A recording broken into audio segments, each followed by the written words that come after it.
On Monday, July 1st, the Londonderry Select Board, as part of its regular meeting, discussed, among other things, the mass resignations submitted by the town's planning commission following the rejection by the Select Board of the development regulations the planning commission had spent more than 6 years formulating.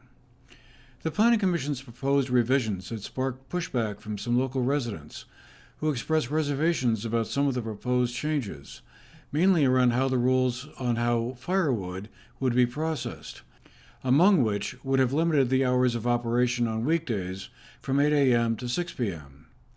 Other residents at an earlier Select Board meeting on May 20th had other concerns as well, arguing that the proposed changes went too far and that there hadn't been enough time to evaluate the 218-page document on the bylaw changes.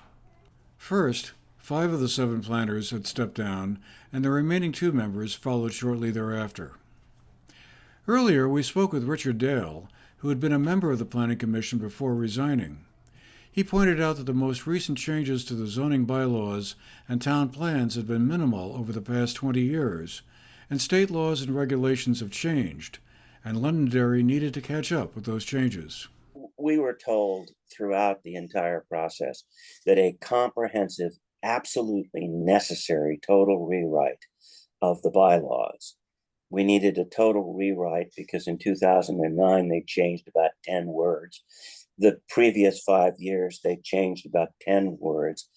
The previous rewrite they had done virtually nothing to change the previous. So we're 20 years before 2009 without a significant change. And as you know, the Montpelier legislature has passed a large number of reforms that encouraged a different way of approaching uses of land, including defining, if you use the word residential, what is permitted in the residential district, including rural 1 or rural 3, or we actually, anyway, the long and the short of it is we knew that we needed desperately to modernize because we were out of compliance with state law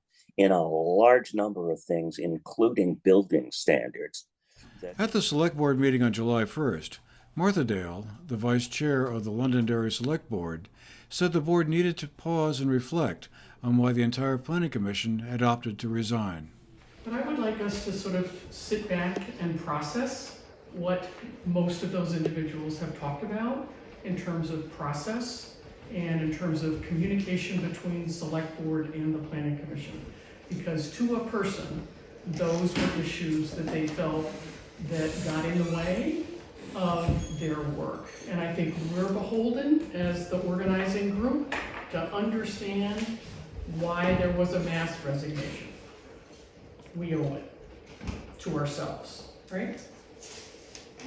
So I think the key one that I picked up on, and I think to a person they covered lots of areas, but the major feeling I drew was that the Select Board was not supportive to them through the process of the bylaws preparation work, which was, yes, 5 years. But they felt that, and you can read verbatim, that there was some discernible lack of support for the process.